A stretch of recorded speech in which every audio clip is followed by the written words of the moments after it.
बिस्मिल्लाहिर्रहमानिर्रहीम। अस्सलाम वालेकुम डियर स्टूडेंट्स, मैं आपका टीचर ज़हीर अहमद कुरैशी।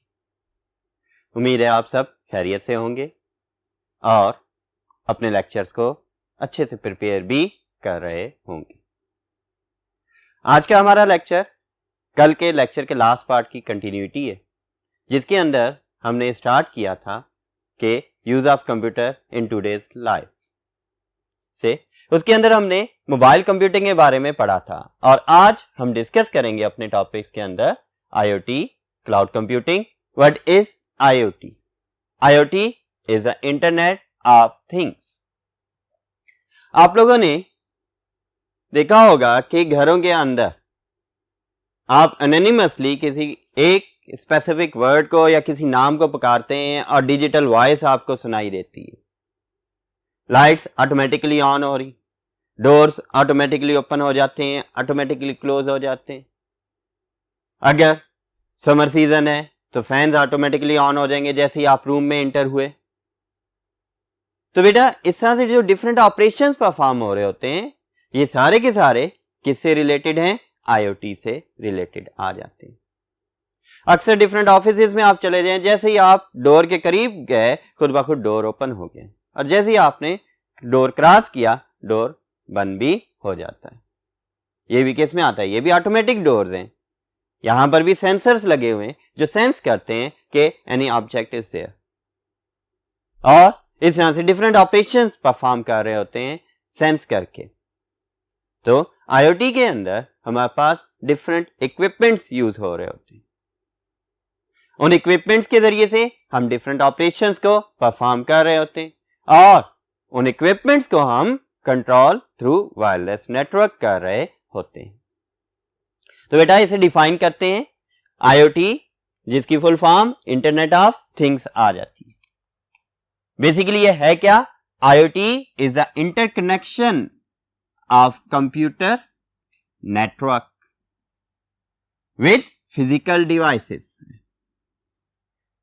याद रखने कि IoT is the interconnection of computer network with physical devices होता है। ये आपस में कनेक्ट कैसे होती हैं और क्यों होती हैं ये हम देखते हैं मजीद। सबसे पहले to collect and share data और एक्सचेंज इंफॉर्मेशन। किन पर्पसेस के लिए हम फिजिकल डिवाइसेस को कंप्यूटर नेटवर्क के साथ इंटरकनेक्ट करवा रहे हैं? ताकि हम इंफॉर्मेशन को कलेक्ट भी कर सकें और उसे एक्सचेंज भी कर सकें। हम कोई कमांड्स दे सकें डिफरेंट डिवाइसेस को ताकि वो उन कमांड्स की बेस पर ऑपरेशंस परफॉर्म कर सकें। फिजिकली नहीं, बजाय इसके कि हम कहीं और हैं, कहीं और से हम कमांड्स दे रहे हैं और वो डिवाइसेस उन ऑपरेशंस को परफॉर्म कर रही हैं। तो ये बेसिक डेफिनेशन आ जाती है हमारे पास आईओटी की। क्या? कि interconnection of computer network with physical devices to collect and exchange information. अब फिजिकल डिवाइसेस कैसे ऑपरेशन परफॉर्म करती हैं? Physical devices can be equipped with wireless connectivity. Means उन डिवाइसेस के अंदर वायरलेस कनेक्टिविटी इनेबल कर दी जाती है, as well as embedded with software, और इसके साथ साथ उसके अंदर सॉफ्टवेयर भी स्टोर करवा दी जाती है या सॉफ्टवेयर इंस्ट्रक्शंस भी दे दी जाती है। अब डिवाइसेस को वायरलेस कनेक्टिविटी दे दी कि वो वायरलेस नेटवर्क के थ्रू कहीं से भी एक्सेस हो सकते हैं और कौन से ऑपरेशन परफॉर्म करेंगे? उस वायरलेस नेटवर्क के थ्रू उस सॉफ्टवेयर को एक्सेस करेंगे और उसके जरिए डिफरेंट ऑपरेशंस को परफॉर्म किया जाएगा। ना सिर्फ सॉफ्टवेयर बल्कि उसके साथ साथ क्या होते हैं? सेंसर्स होते हैं कि जो कमांड्स आई उनकी बेस पर उन सेंसर्स ने क्या किया? सेंस करके ऑपरेशंस को परफॉर्म किया। एक्चुएटर्स होते हैं जो डिफरेंट ऑपरेशंस परफॉर्म कर रहे होते हैं। एक्चुएटर्स ऐसे इलेक्ट्रॉनिक सर्किट्स होते हैं जो किसी इंस्ट्रक्शन की बेस के ऊपर एक्टिवेट हो जाते हैं या डीएक्टिवेट हो जाते हैं। अभी लेक्चर के स्टार्ट में मैंने ऑटोमेटिक डोर्स की आपको एग्जांपल दी। सेंसर्स लगे हुए, सेंसर सेंस करता है जैसे कोई पर्सन या कोई ऑब्जेक्ट डोर के करीब आता है और वो सेंस करके इंस्ट्रक्शंस देता है एक्चुएटर को और एक्चुएटर क्या करता है? डोर को ओपन कर देता है। या जैसे ही आपने पास कर दिया डोर, तब एक्चुएटर क्या करेगा, डोर को क्लोज भी कर देगा। तो ऐसे इलेक्ट्रॉनिक सर्किट्स आपके पास आ जाते हैं। देन कैमरा भी मौजूद होते हैं, कैमरा के जरिए से भी डिटेक्ट भी किया जा रहा होता है, डिफरेंट डिसीजंस लिए जा रहे होते हैं ऑटोमेटिकली। माइक्रोफोन, जिसके जरिए से आप कुछ बोलते हैं और कंप्यूटर सिस्टम आपको रिस्पॉन्स दे रहा होता है। As well as other electronic devices भी आ जाती हैं, जिनके जरिए से हम डिफरेंट ऑपरेशंस परफॉर्म कर सकते हैं, that enable them to collect and share data, जिनके जरिए से हम क्या कर रहे होते हैं, कलेक्ट भी कर रहे होते हैं डाटा को और उसके साथ साथ शेयर भी कर रहे होते हैं। किसके through? Through devices, through these circuits. So बेटा आईओटी सिस्टम्स के अंदर ये सारा कुछ या इनमें से डिफरेंट सर्किट्स मौजूद होते हैं, जिनकी बेस पर वो वायरलेस कमांड्स के थ्रू ऑपरेशंस को परफॉर्म करते हैं। अब ये है कहां पर? All kinds of household devices can be modified to work in internet of things systems. घर की तमाम डिवाइसेस को, तमाम इक्विपमेंट्स को हम मॉडिफाई कर सकते हैं इलेक्ट्रॉनिकली, उनके अंदर वायरलेस कनेक्टिविटी इनेबल करके, उनमें सेंसर्स, एक्चुएटर्स वगैरह लगाकर कि वो इलेक्ट्रॉनिकली एक्टिवेट हो जाए और डिफरेंट ऑपरेशन परफॉर्म कर सके।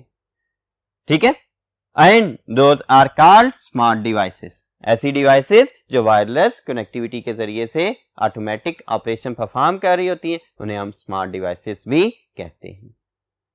लाइक हमने कंप्यूटिंग डिवाइसेस का टॉपिक पढ़ा था, कंप्यूटिंग डिवाइसेस जिनके अंदर कुछ इंस्ट्रक्शंस एम्बेड कर दी जाती हैं, वो डिवाइसेस कंप्यूटिंग डिवाइसेस कहलाती हैं। आपकी वॉशिंग मशीन, आपके fans, AC, doors, Windows, blind, ये सारे के सारे कंप्यूटराइज किए जा सकते हैं। आप घर पर नहीं है, लेकिन आप चाहते हैं कि आपके घर पहुंचने से पहले फैंस ऑन हो, कमरा कूल डाउन हो, एसी ऑन करके, लाइट्स ऑन थी, आप छोड़कर आ गए घर को, लेकिन जब टाइम हुआ ऑफ करने का, आपने उन्हें कहीं से भी बैठे ऑफ कर दिया, अपना मोबाइल निकाला, उसकी इंटरफेस ओपन की और वहां से जो रिक्वायर्ड लाइट्स हैं या रिक्वायर्ड अप्लायंसेस हैं उन्हें ऑन ऑफ कर दिया।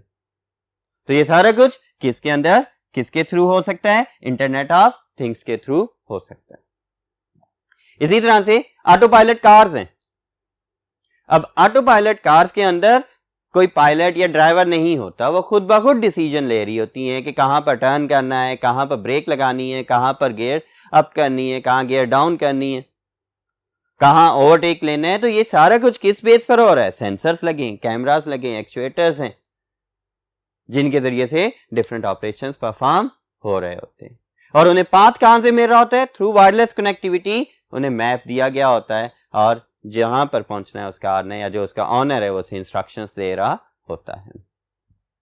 तो बेटा smart devices are designed in such a way that human can interact with them using wireless connectivity.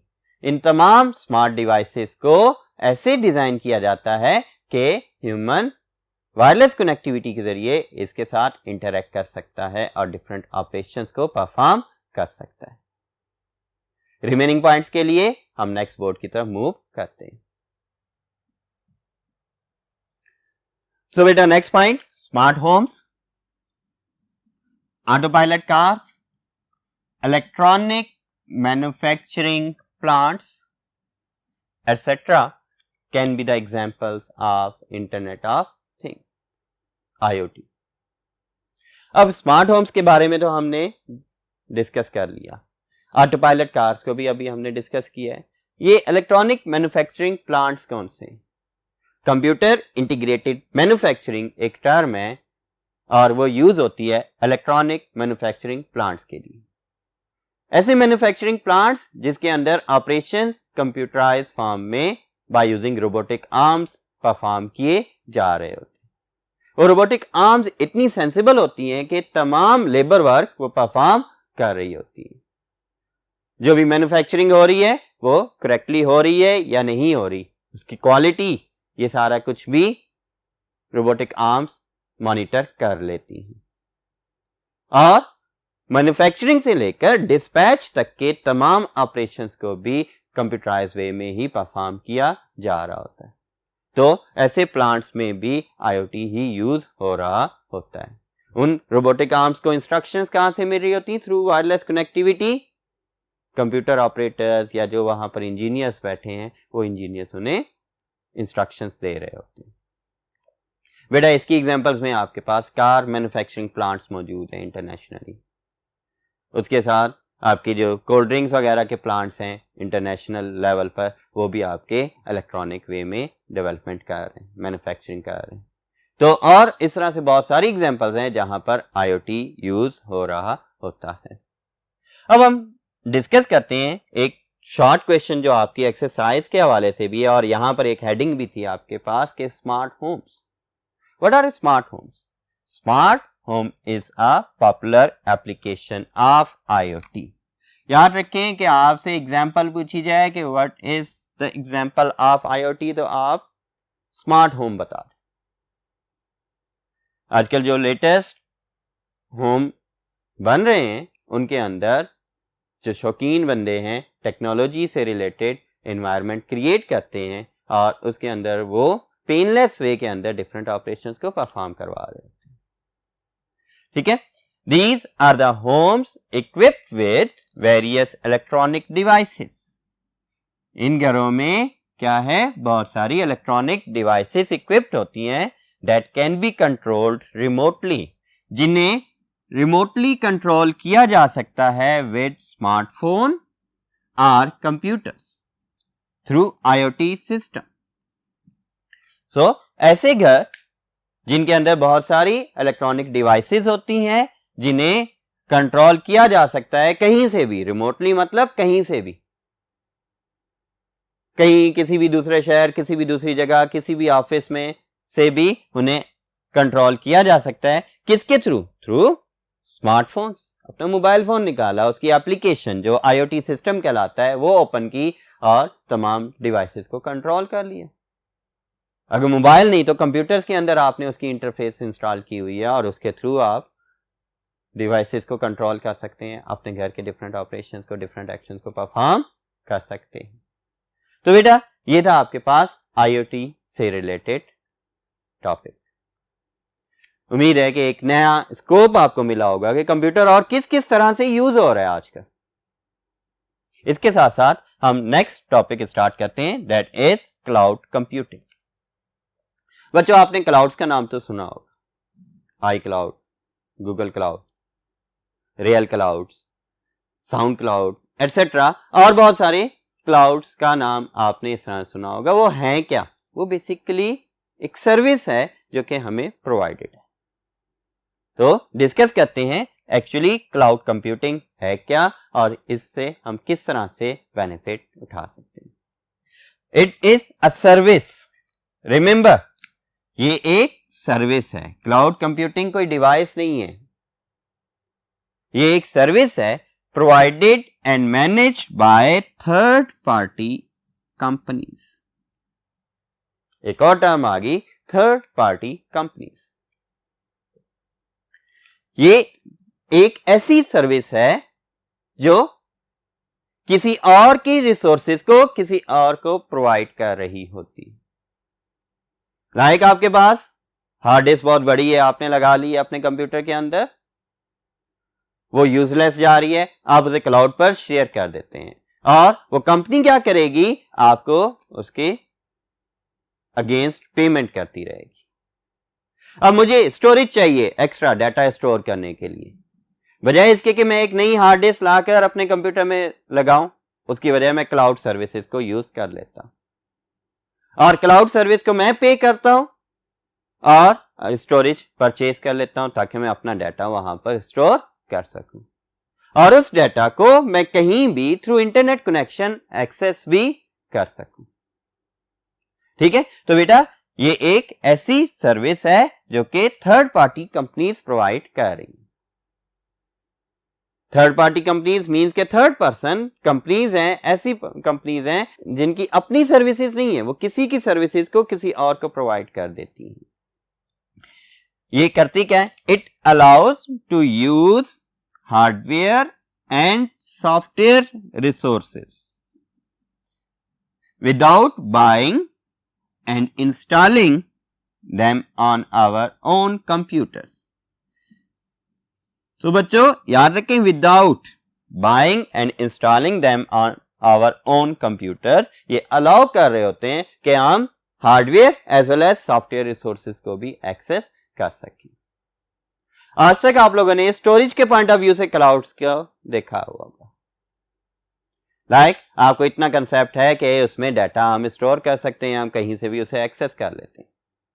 सो ना सिर्फ डाटा स्टोरेज के लिए बल्कि हार्डवेयर एंड सॉफ्टवेयर दोनों रिसोर्सेज हमें प्रोवाइड कर रहे हैं। हमें अभी सॉफ्टवेयर इंस्टॉल करने की जरूरत नहीं होती अपने कंप्यूटर्स के अंदर कि उसे यूज करना है तो पहले उसे इंस्टॉल करो फिर यूज करो। ऑनलाइन मौजूद है। आप क्या करते हो, आपने पिक्चर एडिट करनी है, उसे ऑनलाइन कर लेते हो।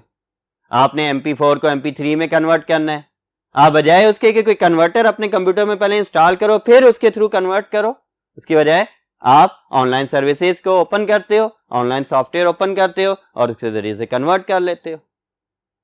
पहले अपलोड कर दी फाइल, कन्वर्ट होकर वो फाइल आपके कंप्यूटर में डाउनलोड भी हो जाती है। इन द सेम वे ना सिर्फ हार्डवेयर बल्कि सॉफ्टवेयर बल्कि डाटा स्टोरेज भी आ रही है। तो अगर हार्डवेयर की एग्जांपल लेते हैं, तो मैंने कोई बड़ी कॉम्प्लिकेटेड टास्क परफॉर्म करनी है, उसके लिए मेरा प्रोसेसर सपोर्ट नहीं कर रहा, मुझे मजीद प्रोसेसिंग स्पीड की जरूरत है। सो मैं क्या क्लाउड के थ्रू उस सर्विस को एक्सेस कर सकता हूं, प्रोसेसिंग स्पीड परचेज करके अपने ऑपरेशंस को परफॉर्म कर सकता हूं। तो बेटे it allows to access the service by using high speed broadband internet connection. Cloud computing के लिए हमें क्या चाहिए, हमें हाई स्पीड इंटरनेट कनेक्शन चाहिए जिसके जरिए से हम उस सर्विस को एक्सेस कर सकें और उसके जरिए से जो सॉफ्टवेयर डाटा या हार्डवेयर है उसे भी एक्सेस कर सकें।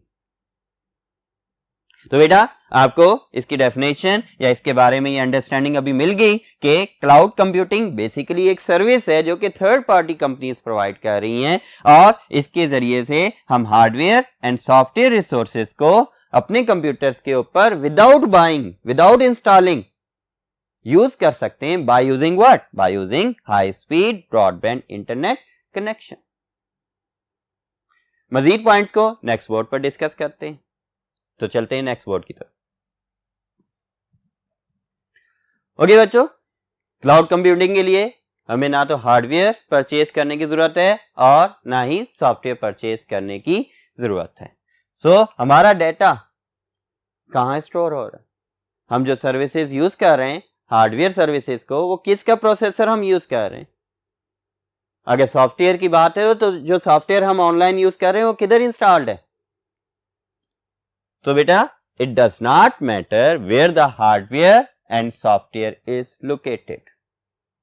इससे हमें गर्ज नहीं है कि कहां पर लोकेटेड है, हमने तो सिर्फ क्या करना है, उस सर्विस को एक्सेस करना है और उस सर्विस की पेमेंट हमने की है, उसकी हमने एक्सेस करके अपनी ऑपरेशंस को परफॉर्म करवाना है। It can be somewhere in the clouds. हमें इससे कोई गर्ज नहीं कि हार्डवेयर एंड सॉफ्टवेयर लोकेटेड कहां है, it can be somewhere in the clouds, मतलब इंटरनेट के थ्रू कहीं पर भी किसी भी दूसरे के कंप्यूटर्स पर पड़ी हो सकती है। थोड़ा सा डाटा किसी एक कंप्यूटर पर, थोड़ा सा किसी दूसरे कंप्यूटर पर, इस तरह से दुनिया में पता नहीं कहां कहां किस किस कंप्यूटर पर डाटा आपका पड़ा हो सकता है।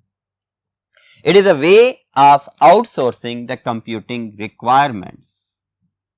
अब ये पॉइंट आपको अंडरस्टैंड करना है कि ये एक वे ऑफ आउटसोर्सिंग है, सोर्सेज को यूज करना, लेकिन किसकी सोर्सेज होंगी, किसी और की सोर्सेज को यूज करना, ये क्या कहलाता है, आउटसोर्सिंग कहला रहा होता है। किसी और की सोर्सेज को यूज करके अपने ऑपरेशंस को परफॉर्म करना, अपनी कंप्यूटिंग रिक्वायरमेंट्स को फुलफिल करना, ये किसके थ्रू, क्लाउड कंप्यूटिंग के थ्रू पॉसिबल है। तो बेटा ये था आपके पास क्लाउड कंप्यूटिंग। अभी हम इसके एडवांटेजेस को डिस्कस करते हैं। There is no need to buy and maintain complex computer systems. अब बेटा देखो, अगर आपने कोई भी एक्टिविटीज परफॉर्म करनी है थ्रू कंप्यूटर, जिसके लिए आपको हाई स्पीड कंप्यूटर चाहिए, लाइक ग्राफिक्स एडिटिंग कह लें, अब इसके लिए क्या है, आप उसे पहले बाय करोगे, उस पर एक्सपेंस लगेगा, फिर उसे मेंटेन करना है, उसके लिए सॉफ्टवेयर परचेज करोगे, फिर मेंटेनेंस चार्जेस अलग उसके लगते रहेंगे, तो it becomes costly. But cloud computing allows to use these features, these resources by using internet connection. इसकी वजह आप एक हाई स्पीड इंटरनेट कनेक्शन ले लें और उसके जरिए से आपने जो ग्राफिक्स एडिटिंग करनी है या कोई और ऑपरेशंस परफॉर्म करने हैं, वो अपने उसी मोबाइल से, अपने टैब से या अपने जो एग्जिस्टिंग कंप्यूटर्स हैं उनके जरिए से भी परफॉर्म कर सकते हैं. लेकिन उन्हें परफॉर्म करने के लिए हमें इंटरनेट कनेक्टिविटी लाजमी चाहिए और इसके जरिए से हमारी बहुत सारी कॉस्ट बच जाती है. It cuts down the cost of buying computers and peripherals. जो और बहुत सारी पेरिफेरल डिवाइसेस हमने कनेक्ट करनी है, कंप्यूटर्स हमने बाय करने हैं, उनकी कॉस्ट को कट डाउन कर देता है. जो मेंटेनेंस चार्जेस हमने उसे यूज करने थे वो भी हमारे बच जाते हैं. Economical way of processing the task आ जाता है. No need to worry about out of date, यानी means expiry, security and reliability of data and software. अब बेटा देखो, आपके पास जो सॉफ्टवेयर है वो भी एक्सपायर हो जाती है. हार्डवेयर है, हार्डवेयर को भी एक टाइम के बाद रिपेयर करना पड़ता है या फिर रिप्लेस करना पड़ता है. सो अगर हम इसे देखें तो no need to worry about out of date means expiry of software और hardware devices. Although hardware devices expire नहीं होती, वो आउट ऑफ ऑर्डर हो जाती हैं, उनकी भी हमें टेंशन लेने की जरूरत नहीं है क्योंकि हम तो वो डिवाइसेस यूज ही नहीं कर रहे, हम तो क्लाउड सर्विस को यूज कर रहे हैं, डिवाइसेस तो किसी और की. सो इस तरह से security and reliability of data, कि आप जो डाटा स्टोर कर रहे हो वो सिक्योर है या नहीं है. आप अपने कंप्यूटर में उसे स्टोर करते हो लेकिन आप उसे प्रोटेक्ट नहीं करते, कोई भी आकर उसे एक्सेस कर सकता है. या आप अपने ऑफिस के कंप्यूटर में रखते हो, उसे भी कोई एक्सेस कर ले. उसके लिए एक्स्ट्रा सिक्योरिटी मेजर्स लेने पड़ते हैं जो अगेन कॉस्टली हो जाते हैं, लेकिन क्लाउड कंप्यूटिंग के थ्रू ये डाटा हमारा सिक्योर भी हो जाता है. ये किसकी रिस्पॉन्सिबिलिटी? हमारी रिस्पॉन्सिबिलिटी नहीं है, ये उस कंपनी की रिस्पॉन्सिबिलिटी बन जाती है कि वो हमारे डाटा को सिक्योर करे जिस कंपनी की सर्विसेज को हम यूज कर रहे हैं फॉर द क्लाउड. इसके साथ साथ रिलायबिलिटी ऑफ डाटा मीन्स जो डाटा हमने स्टोर किया है वो उसी ऑर्डर के अंदर होना चाहिए, वायरस की वजह से वो डिलीट भी नहीं होना चाहिए, अदर कोई प्रॉब्लम्स ही उसके अंदर नहीं आनी चाहिए. ये चीजें भी किसकी जिम्मेदारी आ जाती हैं? उन कंपनीज की जिम्मेदारी आ जाती हैं जिन कंपनीज की सर्विसेज को हम यूज कर रहे होते हैं. अच्छा बच्चों, एडवांटेजेस के साथ साथ इसके कुछ डिसएडवांटेजेस भी हैं और ये advantages and disadvantages of cloud computing आपका शॉर्ट क्वेश्चन भी बनता है.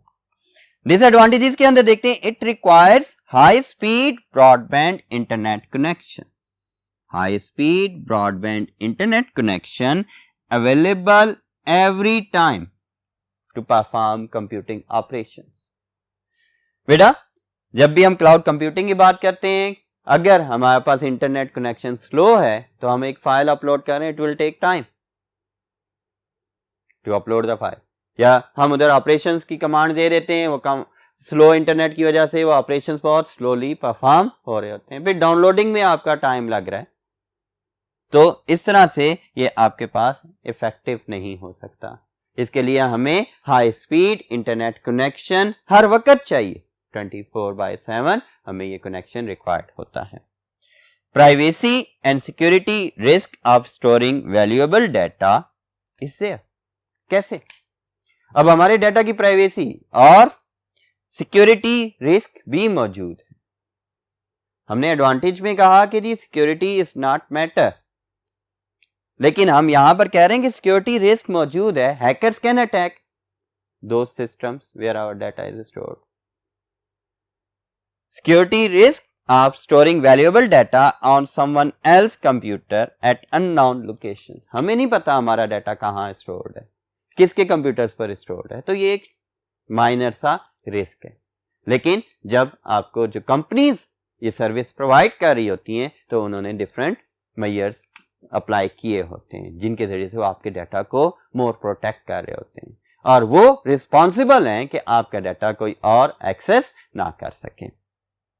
अब कौन कौन सी पॉपुलर कंपनीज हैं जो आपको क्लाउड सर्विसेज प्रोवाइड कर रही हैं, उनमें गूगल, माइक्रोसॉफ्ट, सिट्रिक्स सिस्टम्स है, जॉयंट है, अमेजॉन, रियल प्लेयर, एडोब और इस तरह से बहुत सारी कंपनीज हैं जो आपको क्लाउड सर्विसेज भी प्रोवाइड कर रही हैं और इफेक्टिवली आपके डाटा को प्रोटेक्ट भी कर रही हैं। ना सिर्फ डाटा और सर्विसेज बल्कि हार्डवेयर भी प्रोवाइड करती हैं for processing, for performing complex operations. तो बेटा ये था आपके पास क्लाउड कंप्यूटिंग से रिलेटेड टॉपिक, ये था आपके पास आईओटी एंड क्लाउड कंप्यूटिंग से रिलेटेड टॉपिक।